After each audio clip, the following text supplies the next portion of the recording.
Olá, tudo bem com vocês? Esperar as mamães virem entrando aqui. Gente, quem tá aqui entrando, eu preciso de uma ajuda de vocês. Eu tô no quarto da Diana, então eu não sei como é que a internet vai ficar. Então eu queria que quem tá aqui, queria fixar também um comentário. Quem tá aqui, tá me escutando bem? Tá vendo? Peraí, deixa eu fixar o comentário. Tá vendo bem a imagem? Não tá dando delay na fala? Manda aqui pra mim. Quem tá me assistindo, ou é a primeira vez aqui, um prazer, minha querida, um prazer. Se sinta em casa. Vocês estão me ouvindo bem? Então, todo mundo bem? Gente, faz tempo que eu não faço uma live sobre os... A imagem tá travando? A Nara falou que a imagem tá travando. Será que é lá pra ela ou é pra mim? Quem tá aqui, tá me escutando bem, gente, tá me vendo bem, a imagem não tá travando. Tá indo tudo bem? Me deem esse feedback, por favor. E aí, qualquer coisa, ou eu mudo de lugar, ou tento jogar pro 5G. Estão me ouvindo bem? Gente, queria falar uma coisa aqui com vocês. Melhorou? Tá. Se ficar ruim, alguém, vocês me avisam, tá? Ficar ruim aí, vão me avisando. Eu queria falar duas coisas. Primeiro, eu vou me apresentar. E antes de eu me apresentar, eu queria... Se tiver alguém aqui que tem um grupo... sabe aquele grupo de mães? Corre, dá tempo. Pega o link que eu mandei. Pega o link aqui da live. Manda lá no grupo para que outras mamães venham assistir. Pra mim é bem importante, tá? Que mais mamães... Informação para mais mamães, para que elas possam colocar em prática nesse momento tão desafiador que é o início de vida dos nossos filhos. Eu vou jogar no 5G, tá? Tem algumas pessoas falando que tá travando. Vejam se melhora. Eu joguei no 5G, vamos ver se fica melhor, tá? Aí vocês me falam. Gente, eu queria primeiro que vocês me contassem qual é a idade dos bebês de vocês. Ah, meu bebê tem tantos dias. Me contem se é primeiro ou se é segundo filho. Me mandem aqui, quem tá assistindo, tá?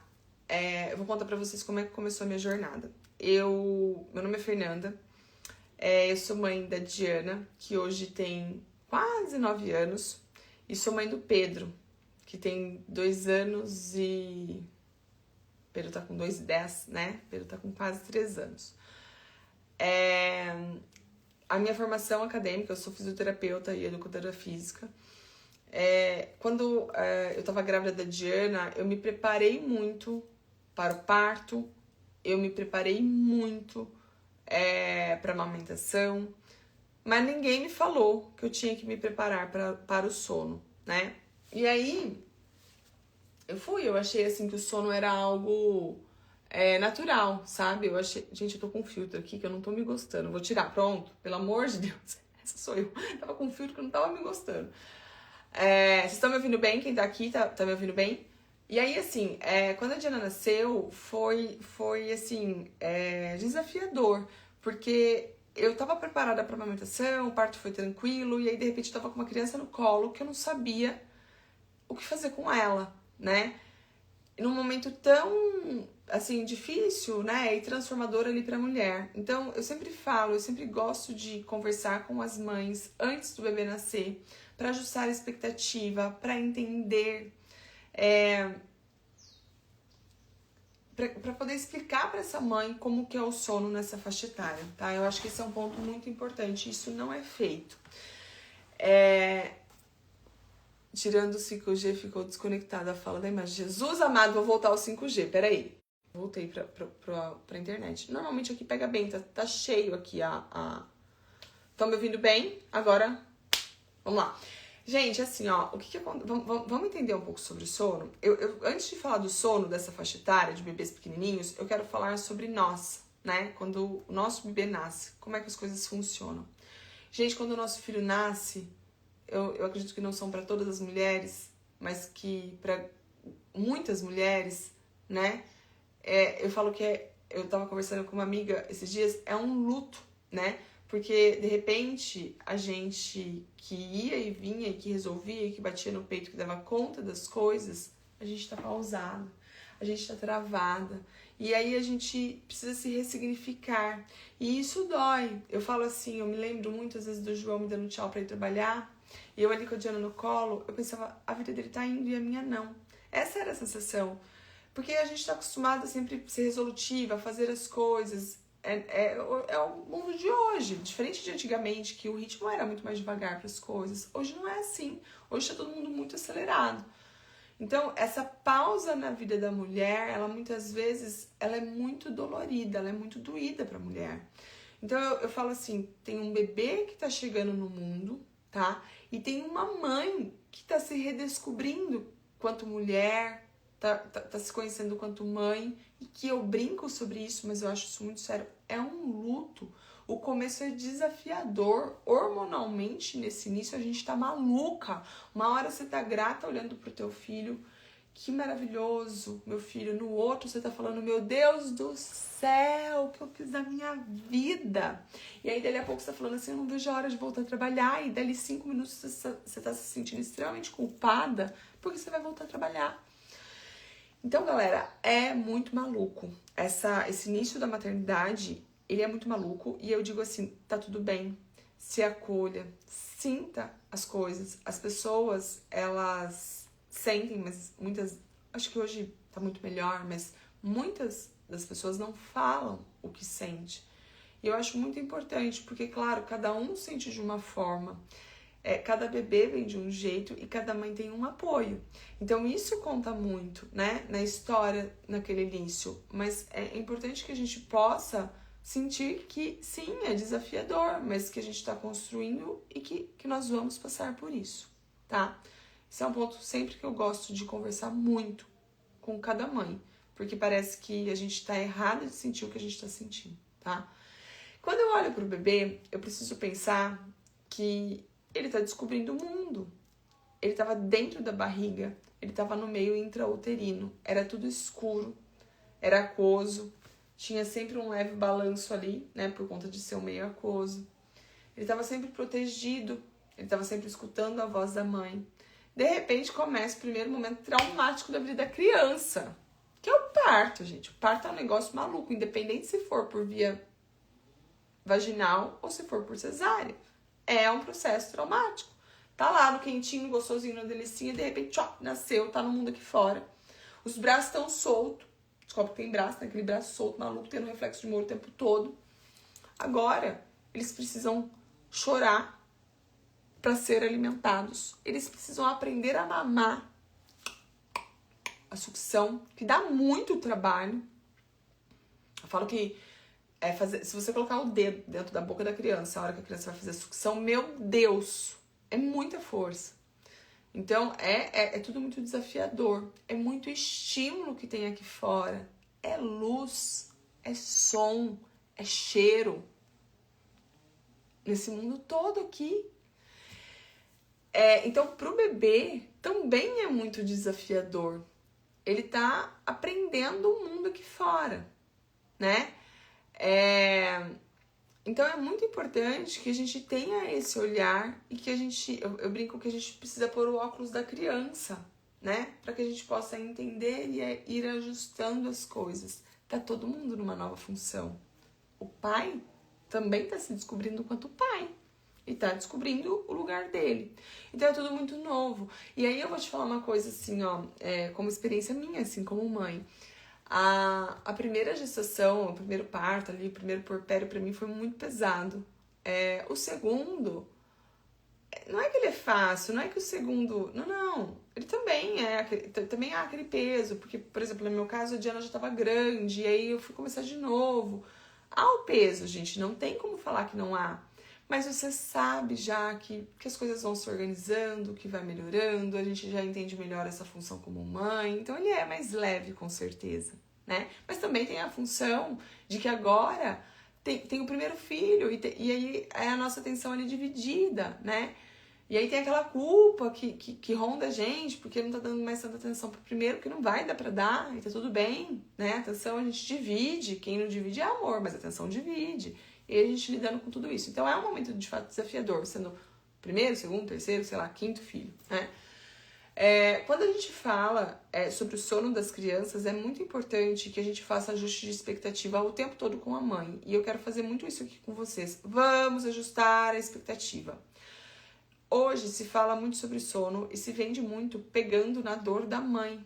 E aí eu digo, a gente precisa naturalizar certas coisas. Os despertares no início da vida, eles são extremamente naturais e eles são por uma questão de sobrevivência, tá?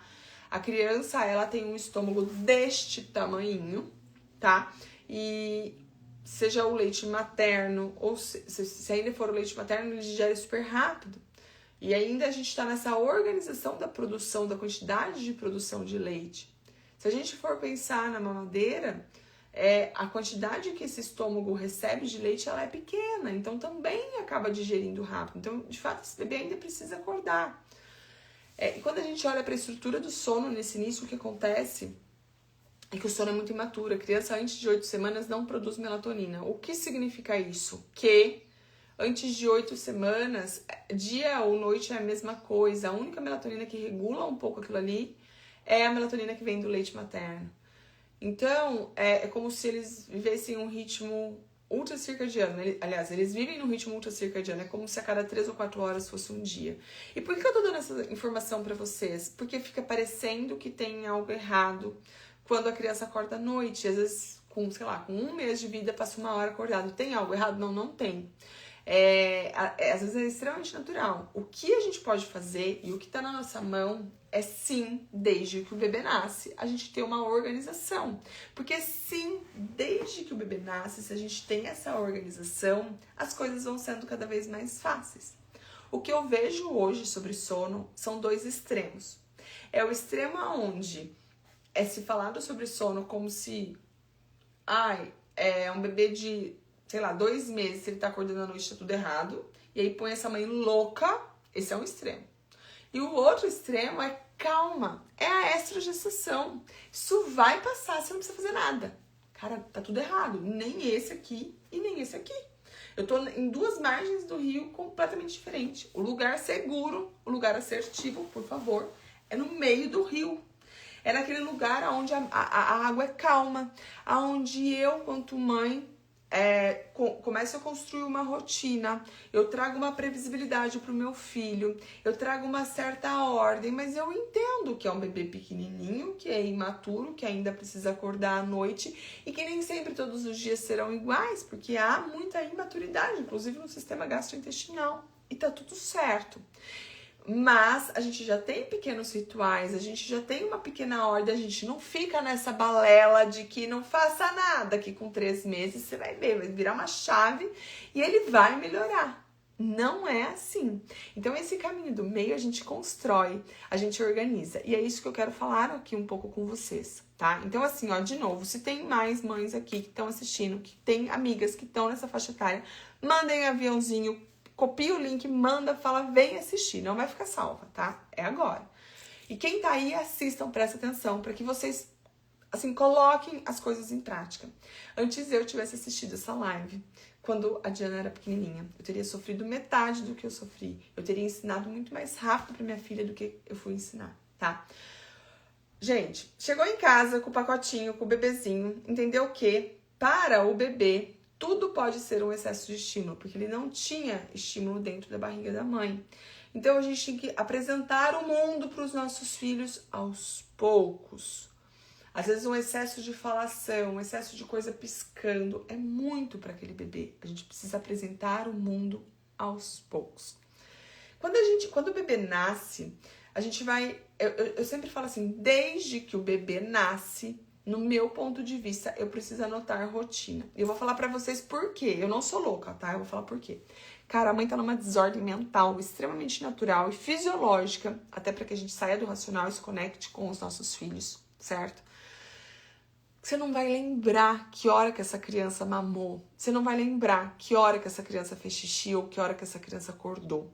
Quando você anota de uma forma sem querer que um dia coincida exatamente como o outro, porque isso não vai acontecer nessa faixa etária, mas que você anota as coisas, você consegue ir lá, olhar na anotação e entender por que às vezes esse bebê tá chorando naquele momento. Será que é fome? Faz quanto tempo que esse bebê mamou, né? Ou será que esse bebê não tá ingerindo o que deveria porque faz tanto tempo que ele não faz xixi e eu preciso me atentar a isso? Ou será que esse bebê tá com sono porque vai fazer 2h30 que ele tá acordado e ele é um recém-nascido, ele não consegue ficar todo esse tempo acordado? Você entende? Quando você tem anotação, você traz clareza. Por exemplo, uma regra que eu trago para todas as mães que eu atendo de bebês pequenininhos. Não existe o bebê passar um tempo em jejum durante o dia maior do que 3 horas. Por exemplo, às vezes o bebê acordou, mamou, ficou 1 hora ali acordado e dormiu. E aí ele tá dormindo. E aí você olha no relógio, já tá, se você olhar do horário que ele mamou a primeira vez ali, que ele tá todo esse tempo de jejum, já vai fazer 3 horas. Mas ele tá dormindo. Acorda o seu filho. Mas, Fernanda, ele tá dormindo. Acorda o seu filho. Porque se você não acordar, o que vai acontecer é ele trocar o dia pela noite. Trocar o dia... Escutem e anotem isso. Trocar o dia pela noite não é o fato de dormir no claro ou no escuro. Não tem a ver com isso. Tem a ver com períodos longos em jejum durante o dia. Eu já atendi famílias que os bebês trocam o dia pela noite, dormindo na sala, que eu não oriento, mas dormindo na sala, na soneca. Porque é aquele bebê que a mãe diz assim, dormiu 8 horas e meia e ainda não acordou pra mamar. Tô deixando. Gente, não existe. Durante o dia, eu sim vou acordar. Não é fácil acordar uma criança, mas eu vou acordar essa criança. Eu vou borrifar água no bumbumzinho, vou trocar ele, vou colocar ele pra mamar. De dia vai mamar a cada 3 horas. Não vai mamar no intervalo maior, porque isso vai fazer com que esse bebê mame mais durante a noite. Aí, a gente vai... essa é a primeira regra do bebê pequenininho, tá? Aí depois, o que a gente vai fazer? Então a gente vai anotando ali, faz 1 semana que a gente tá anotando. A gente vai começar a ver uma certa previsibilidade na hora de começar o dia, entendendo que a gente vai observar, porque às vezes nos 3 primeiros meses de vida isso vai mudando. Por exemplo, vou dar o exemplo da minha casa. O Pedro, com, sei lá, dias, acordava 8 horas da manhã. Próximo dos 3 meses ele começou a acordar entre 6 e 7. O que eu fiz? Entendi que ele mudou, porque agora ele produz melatonina, tá mais maduro, e aí eu reajusto. Mas o horário previsível para começar o dia, tendo uma variação de 1 hora, ele é importante. A gente vai construindo, né? Conforme a gente vai olhando a anotação. Então, se esse bebê vai passando muito das 8 da manhã, eu faço o ritual de bom dia, porque isso traz uma ordem. Ritual tem que ser feito desde que o bebê nasce. Não é nada muito mirabolante, muito longo. Nada disso. É um bebê pequenininho que fica 1 hora acordado e já precisa dormir. Então não dá pra fazer um ritual muito grande. Mas eu vou fazer um ritual, gente. O que é ritual de bom dia? É abrir uma janela, é cantar uma música, sinalizar que é dia, movimentação, né? Isso é muito importante. Isso a longo prazo faz total diferença. Tá? Fiz o ritual de bom dia. Eu entendo que nessa faixa etária ali dos bebês de 0 a 3 meses que a gente tá conversando aqui agora, esses bebês, eles ficam, de 1 hora a 2 horas acordados no máximo, sabendo que essa primeira janela de sono ela é a mais curta. Ele vai precisar dormir. Então ele mamou. Às vezes você trocou uma fralda, você vai aconchegar teu filho pra ele dormir. Tá? E aí você vai transferir ele. Como é que ele tava no seu útero? Completamente apertadinho. Salve exceções, mas a grande maior parte das crianças amam o casulinho. Porque o casulinho não permite que tenha aquele reflexo de humor. Faz com que a criança consiga se manter dormindo. Eu oriento muito o casulinho. Quando que eu falo, às vezes não é necessário pôr. Quando você coloca a criança para dormir e a criança tem um reflexo de Moro e ela não se acorda por conta disso. Aí tudo bem, você não precisa pôr. Mas se ele se acordar por conta do reflexo, acho muito importante colocar, tá? E aí a gente vai colocar esse bebê para dormir. O que eu trago como regra? 2 sonecas, pelo menos, do dia, que se faça no quarto, que se crie o ritual. Ritual de soneca. Entra no quarto, liga o ruído branco, nosso tão querido ruído branco. Eu amo. Eu, particularmente, na minha casa, nunca usei o ruído branco clássico. Tipo aquele som de útero, sabe? Parece um secador. Eu não gosto, tá? Ao meu ouvido, eu sempre usei som de chuva. É um shhh, né? Esse eu não curto. Eu gosto da chuva. É contínuo, não é musiquinha com diferença de entonação. É contínuo, aquele som de chuva. Por que eu vou ligar isso? Primeiro porque no útero era sempre tinha um barulho. Depois, porque no meu caso sempre eu liguei. Uai, gente, porque eu tenho o segundo filho. Pedro é meu segundo filho, tinha Diana. Então eu precisava abafar o som. Então eu entrava dentro do quarto com o Pedro, eu escurecia o ambiente. Pra mim, soneca no escuro. Hormonalmente não tem nada que explique, mas pra mim, na minha casa, sempre foi no escuro, tá? Eu criava esse hábito. E aí, eu colocava o Pedro pra dormir. Ele dormia no meu colo. Eu nunca embalei, nunca, porque eu acho que assim, ó, meu colo ele precisa. Isso aí é fato. Agora, aquele colo saculejando, bola de pilates, cara, é loucura, porque depois você vai ter que tirar em algum momento, você não vai sustentar. E aí...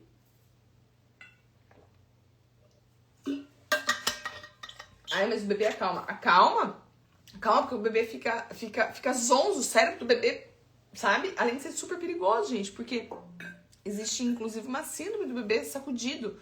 Então, assim, ó, eu acho que... Deixa eu só pegar uma boneca aqui, peraí. Aqui, ó. Eu sou da ideia de... O bebê tava apertadinho. Então, a gente vai pôr o bebê aqui no colo, ó. Ao invés de ficar, põe aqui, troca aqui, vira aqui, vai pra dentro, vai pra fora. Se ele tá chorando que é com sono, a gente sabe já que a janela de sono é de 1 hora e meia, eu vou pôr ele no meu colo, eu vou deixar ele bem apertadinho, eu vou ficar bem próxima e eu vou dar esse leve balanço. Isso remete à lembrança do útero, gata. Não, isso aqui. Ai, mas se eu não fizer assim, ele não para de chorar. Gente, o choro faz parte pra relaxar e conseguir adormecer. Esse saculejar não é saudável. Eu acho muito engraçado, sabe? As pessoas fazem umas coisas assim, saculejar na bola de pilates. Eu tô falando que não é saudável. Aí eu falo assim, mas abraça teu filho no colo e consegue ir se acalmando, vai respirando. Ah, mas assim ele vai chorar e vai dormir de exaustão. Tá, e no colo saculejando daquele jeito? E se você causar um dano cerebral na criança, como é que você faz? Entende? Ou então, mas esse jeito ele vai dormir por exaustão no colo. Cara, ele tá chorando, ele vai conseguir se acalmar, ele tá no meu colo, ele vai conseguir dormir. Tá, aí, não, assim eu não faço, eu coloco em cama compartilhada. E aí, se você rolar em cima do seu filho?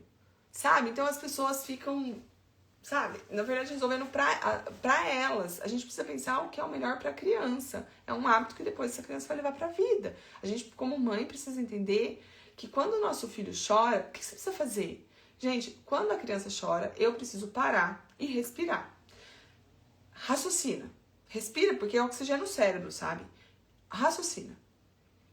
Faz quanto tempo que mamou? Claro que um bebê pequenininho, às vezes, você não tá com a produção de leite tão legal.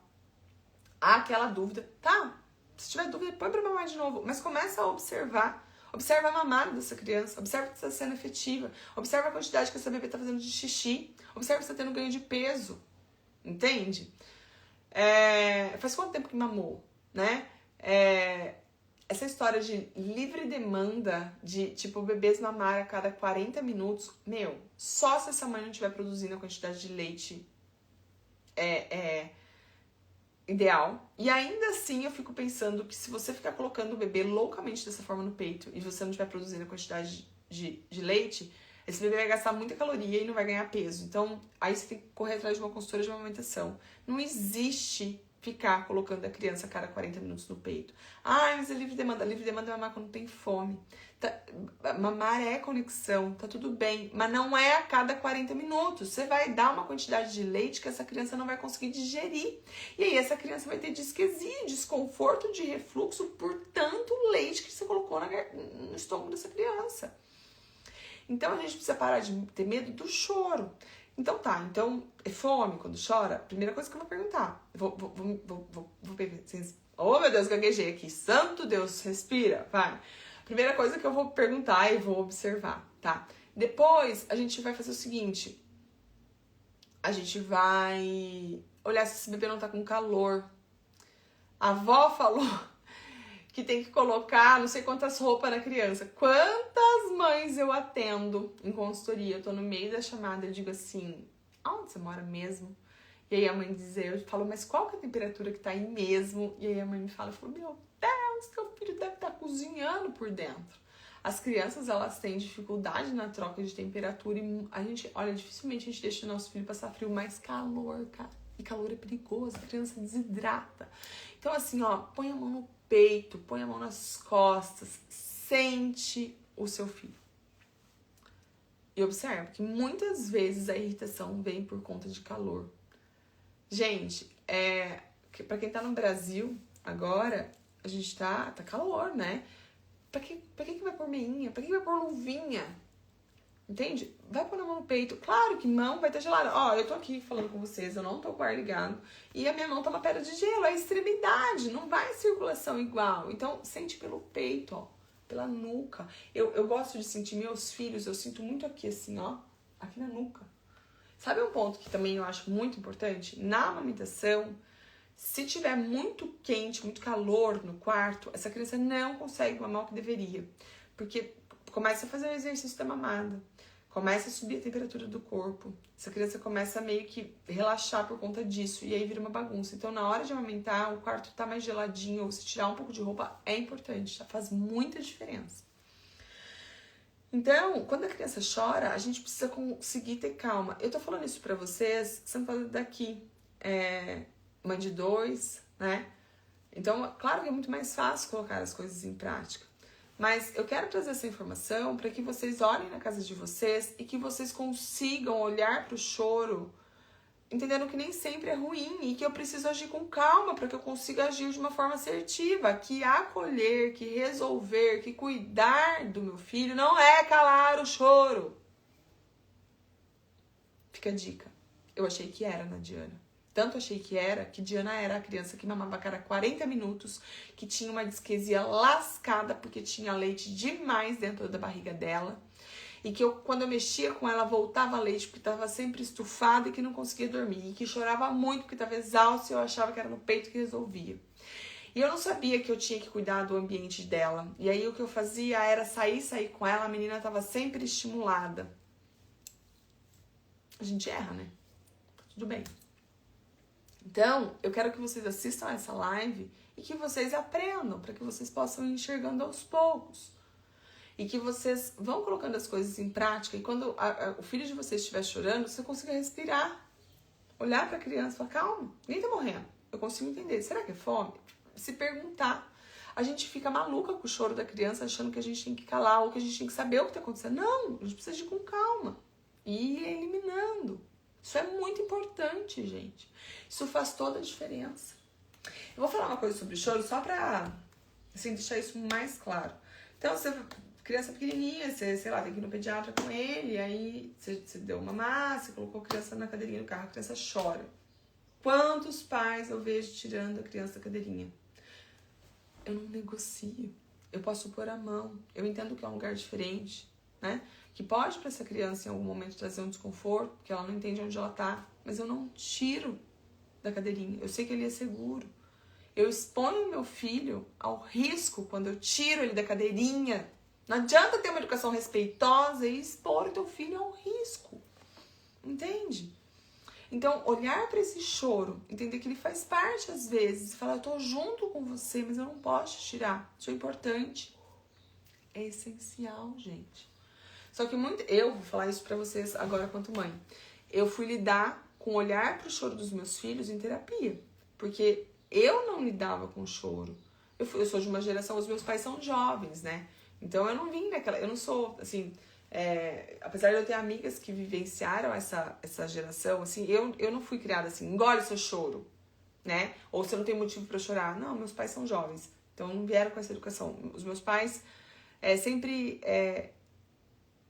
você tá chorando, chupa uma balinha. Vem cá, não chora não, isso não é nada. Eu fui criada com isso. Então, eu não sabia lidar. E aí, eu queria sempre calar. E aí, quando eu me vi mãe, hoje eu entendo assim. Então, por exemplo, o Pedro cai, ele rala o joelho. Cara, pode chorar, doeu mesmo. Tá tudo bem, mamãe tá aqui com você, vamos cuidar. Ou então, ontem foi uma situação, eu fui colocar o Pedro pra dormir e ele queria dormir no quarto da Diana. Eu falei, não, você não vai dormir no quarto da Diana hoje, você vai dormir no seu quarto.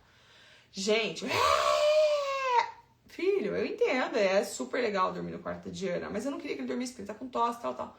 Falei, mas você vai dormir no seu quarto. Eu lidei com o choro, acolhi ele, entendi que ele podia chorar um pouco e depois ele foi se acalmando. Então, entender sobre isso é muito importante, tá? Então, voltando lá, assim, a gente vai construir esse ritual de soneca, ele é sutil, senta no quarto, escurece o ambiente, liga o ruído branco, dá escolinha, se aconchego, é baixa energia, vamos dormir. Cuidado, porque às vezes a gente sai de uma sala, você fala, mas não tem estímulo na sala. Pra criança tem, pra criança tudo é um super estímulo. E aí você joga a criança no quarto e espera que essa criança durma. Essa criança precisa de um tempo pra preparar o corpo dela, é tipo sair da Disney, né, e vir pro quarto. É difícil, então a gente tem que preparar o corpo da criança, tá? Isso é um ritual de soneca. O que eu falo nessa faixa etária? Às vezes você não vai fazer todas as sonecas. Eu falo que com o Pedro, nessa idade, eu não fiz todas as sonecas no quarto. Eu só indico todas as sonecas no quarto se pro bebê fizer muita diferença. Tem criança que é mais sensível desde que nasce. O Pedro não era. Então, assim, eu fazia 2 sonecas no quarto para ir se criando esse ritual. E as 2 sonecas da tarde eu fazia na sala. Quando que eu passei tudo pra dentro do quarto? Quando começou na sala não ser tão bom por conta do estímulo, tá? Porque nessa idade o bebê não interage muito ainda com o mundo que tá lá fora, tá? Então, criar esses rituais de soneca. Criar um ritual de sono noturno. É uma criança pequenininha, é um ritual curtinho. Tem que ter banho, Fernanda? Cara, você vai dar banho se funcionar pro teu filho. Tem criança que chora, fica louca, maluca, enlouquecida naquele momento que toma banho. Você não vai dar um banho na hora de colocar essa criança pra dormir. Você coloca essa criança, você coloca o banho num outro momento. Conforme essa criança for lidando melhor com esse banho, você coloca nesse momento do sono. A gente precisa ter coerência, sabe, nas coisas, enxergar um pouco isso. Às vezes você leu lá que deve dar banho, aí a criança morre de chorar, gera um estresse gigantesco. Pensa que o próximo passo é dormir. Como é que essa criança vai dormir se ela tá com o cortisol lá em cima? Porque ela toma um banho. Troca, tira o banho. Dá só faz uma massagenzinha no pezinho, troca uma fralda. Dá um colinho, faz uma oração e aí você vai colocar pra dormir. Conforme essa criança vai crescendo, você vai aumentando o ritual, você vai trazendo coisas que conectem mais. O bebê pequenininho, tem bebê que ama massagem, faça massagem. Tem bebê que odeia massagem. Eu tô falando isso porque, assim, por exemplo, o Pedro é do toque. O Pedro é como eu, ele toca, ele amava massagem. A Diana não gostava. Então, porque acho que ela não tem paciência pra massagem, entendeu? Então eu não fazia. Então a gente tem que ter coerência nisso, entendendo a individualidade dos nossos filhos, tá? E aí a gente vai colocar pra dormir. O que a gente vai ter nesse quarto? A gente vai ter uma luz vermelha, porque esse bebê vai acordar pra mamar. É esperado. Só que eu não vou acender a luz na cara dessa criança. Eu não vou ficar falando com essa criança durante a noite. É noite, eu preciso honrar isso. Se meu filho ficar acordado, como eu falei pra vocês, 1 hora durante a noite, o que eu vou fazer? Eu vou aconchegar essa criança no colo. Mas eu não vou ficar falando. Porque é noite. E eu preciso dar pistas. Vou falar algumas coisas sobre a noite. Eu não troco fralda. A não ser que a fralda... Nossa, a Fernanda fez um cocô que não dá pra fingir que não fez. Senão eu não troco, tá? Porque acaba despertando a criança. Não faz sentido. Passa uma pomada bem passada e vambora. Eu só atendo se tiver choro. Teve resmunguinho. Resmungo não é choro. Eu só vou atender se tiver choro, ok? Resmungo faz parte da transição de ciclo. Bebês fazem muito barulho dormindo, principalmente nesse início de vida. A gente só atende se tiver choro, tá? Na hora de amamentar, espera ele se acordar para depois de mamar. Porque se ele vier meio dormindo, você colocar para mamar, não vai mamar direito. Aí você não sabe se na próxima vez que acordar é fome ou não, vira aquela bagunça. Na hora que vier para mamar, você espera um pouquinho, vai lá fazer um xixi, depois você vem, atende, e aí põe pra mamar que ele vai estar mais desperto, tá? No início da mamada. Quando a gente vai transferir o nosso filho pro berço, o que a gente tende a fazer? Joga a cabeça da criança primeiro, porque é mais pesado, não é não? Mas não façam isso, porque isso estimula o reflexo de humor, a criança se acorda. A gente põe sempre pé, bumbum e por último a cabeça, tá? No momento de pico de choro, tudo que remete à lembrança do útero materno até os 3 meses acalma. O que remete a essa lembrança? Apertadinho, ruído branco, um leve balanço e a sucção como última opção. Então você vai colocar o bebê aqui e vai mas você vai num ritmo tranquilo. Você lembra que, por mais que ele esteja chorando, o teu trapézio tem que estar relaxado, você tem que estar respirando. porque senão essa criança vai entrando naquela energia com a gente cada vez mais irritada e vira uma bagunça. Eu falo que principalmente a mãe, a criança ela é uma díade com nós. Então é muito importante que a gente busque essa respiração, acolher os nossos sentimentos, ser respeitoso. A gente é um ser humano, nem sempre a gente tá bem. E isso é um movimento que eu faço assim com o Pedro, com a Diana. Hoje a mamãe não tá bem. Ontem eu fiz isso com a Diana. A Diana, eu coloco ela na cama e saio, né? Ela já dorme, o Pedro também e tal. E ontem eu tava assim, cansada, sabe? Tudo que eu tinha pra dar eu já tinha dado, como conexão. Aí eu vim pôr ela pra dormir e ela disse assim pra mim, fica comigo um pouquinho? Eu falei, olha, hoje eu não vou ficar. Às vezes eu fico 5 minutinhos com ela, depois eu saio. Eu falei, hoje a gente conversa um pouco e tal. Eu falei, hoje eu não vou ficar. Mas por quê? Eu falei, porque eu tô muito cansada. A mamãe tá querendo ficar quietinha, a mamãe, assim, já deu atenção pra vocês. Agora a mamãe quer ficar sozinha. E por que é importante isso? Porque pra ela entender que eu também sou um ser humano. E eu falo isso com ela desde pequenininha. Desde, assim, bebezuca. Porque é importante que ela entenda que eu também tenho sentimentos. E que tem dias que eu não tô tão bem. Assim como quando eu erro, eu também pontuo isso com eles. Porque isso vai fazer com que ela tenha sensibilidade e que ela também vá olhando para os sentimentos dela. E que ela também vá se respeitando. A gente ensina, a principal forma da gente ensinar os nossos filhos é no exemplo. Exemplo arrasta. Exemplo de alimentação, exemplo da forma de acolher, sabe? Então, acho que esse é um ponto muito importante. O sono ainda nessa idade, ele é imaturo. Tem crianças que fazem soneconas, tem crianças que fazem sonequinhas. E o que é importante é assim, com tudo ajustado, antes uma soneca feita do que uma não feita. Então, às vezes, a criança que tem um padrão de soneca um pouco menor, você vai ter que colocar, às vezes, para fazer mais sonecas, tá? Acho que esse é um ponto também importante, porque uma criança que não faz soneca nenhuma chega no final exausta, tá? Gente, eu acho que eu conversei aqui com vocês bastante. Eu espero ter conseguido esclarecer um pouco de coisas. Eu espero ter levado aí um pouco de informação, de pelo menos tranquilidade, né, no coração de cada uma de vocês. Se vocês precisarem de uma ajuda personalizada, me chamem, eu explico como que é a consultoria, eu faço acompanhamento desde que o bebê nasce, tá? Quem não tá no meu grupo do WhatsApp, corre entrar. E é isso, tá? Semana que vem eu vou tentar me organizar pra gente fazer uma nova live. Um beijo no coração de cada um de vocês, tá bom?